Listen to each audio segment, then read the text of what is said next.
Hello everyone and welcome back to yet another hair treatment update video. Today we're going to be talking about a new treatment that may be coming to market within the next 2 years.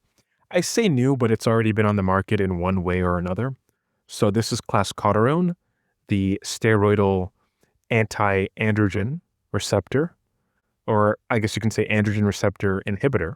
It's already been on the market for acne under the brand name Winlevi. That's W-I-N LEVI at a 1% concentration of Clascoterone. Now, the clinical trial for hair loss being Breezula, that would be the brand name of the particular concentration that's meant to treat androgenetic alopecia. Breezula, Clascoterone 5%, and other sort of concentrations. This program that was formerly ran by Cassiopea Pharmacies, which changed its name to Cosmo Pharmaceuticals. This drug has been in development for probably around a decade for androgenetic alopecia. And finally, it looks like the phase 3 data has been encouraging enough such that we're going to get some kind of, confidence that this treatment at a 5% concentration may have long-term results or may have some mid to long-term results. So Clascoterone is a topical anti-androgen designed to work directly at the level of the scalp hair follicles. And the idea behind it is pretty straightforward.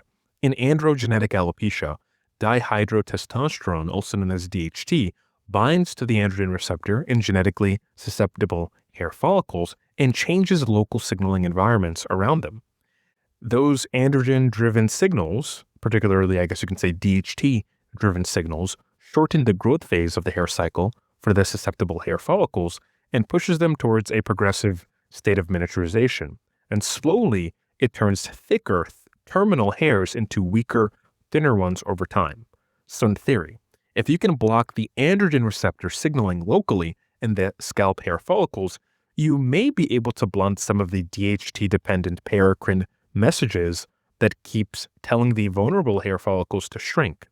And that is the core reason why Clascoterone has always been interesting as a hair loss drug. We already have the indication that it works for acne, right? Like I said before, Winlevi is just simply 1% Clascoterone. In acne, the sebaceous glands and their cells, they have androgen receptors, and in some people, they have sort of defects in those genes that control the oil output from those sebaceous cells, right? Those sebocytes.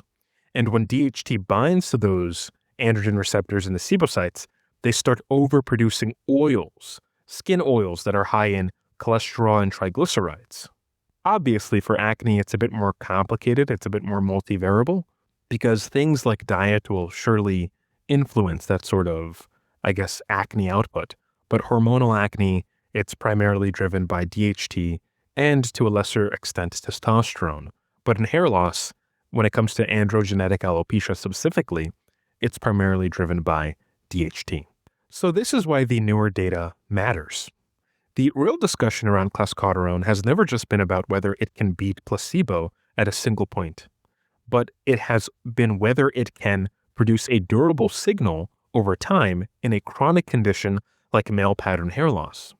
You see, the older phase 2 program, the phase 2 clinical trial of Clascoterone, did show statistically significant improvements versus vehicle at 6 months. So Clascoterone, the active treatment groups, beat out the placebo at around 6 months or so. But as it went towards 12 months, it still beat out placebo, but there was something that was noticed, and that was a decline in the progress. What's going on there? Essentially, although the progress did not decline below baseline, below where people started out, the decline was still apparent. It seemed as if the Clascoterone, at that point in time, I think it was 7.5% twice daily, was somewhat strong enough to keep hairs improved above baseline, but it cannot endure the 1 to 6 month result that they saw initially.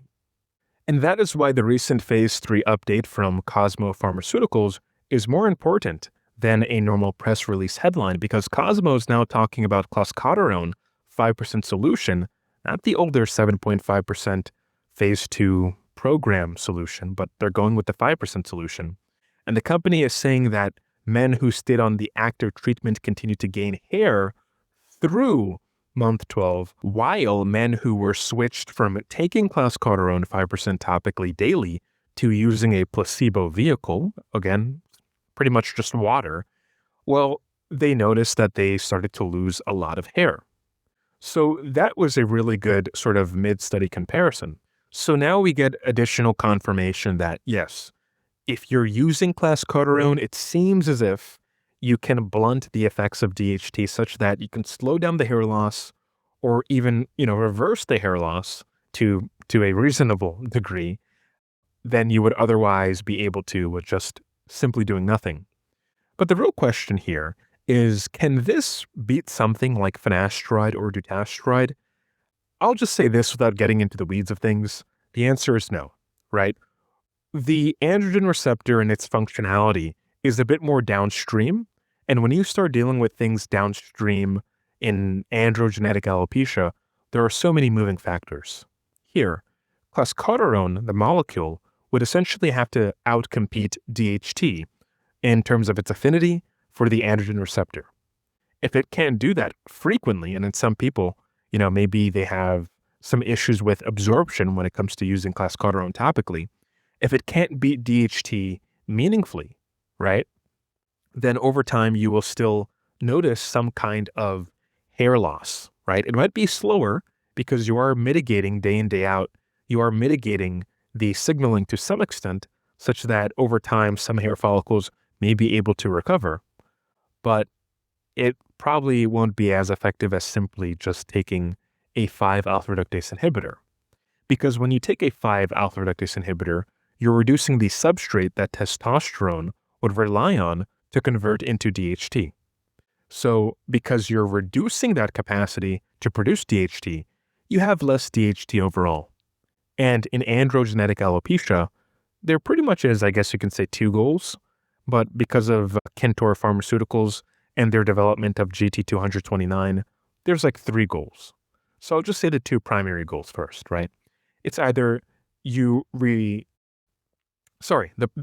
primary goal rather is to reduce the interaction with the androgen receptor. And there are 3 ways we can do this. That's what I meant to say.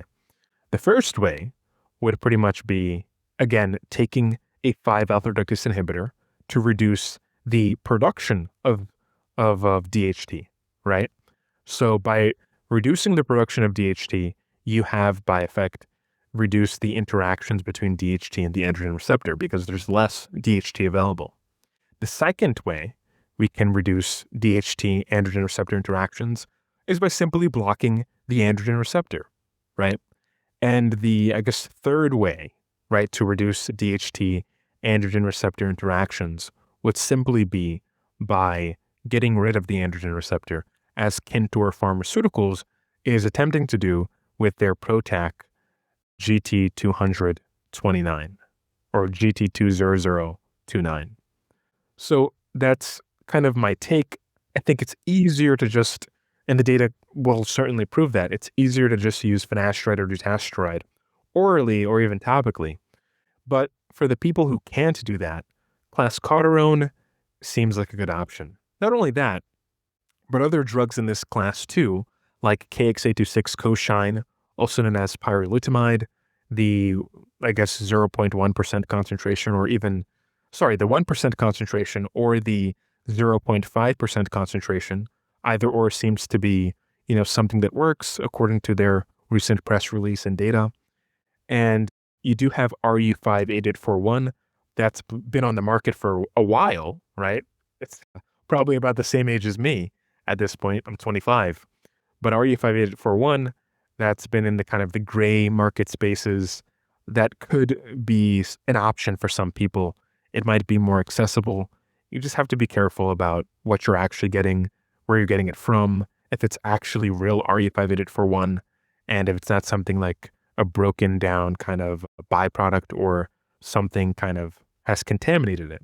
But in any case, I think we have enough evidence in the literature to point to a signal that seemingly blocking the androgen receptor may help in some sense with androgenetic alopecia.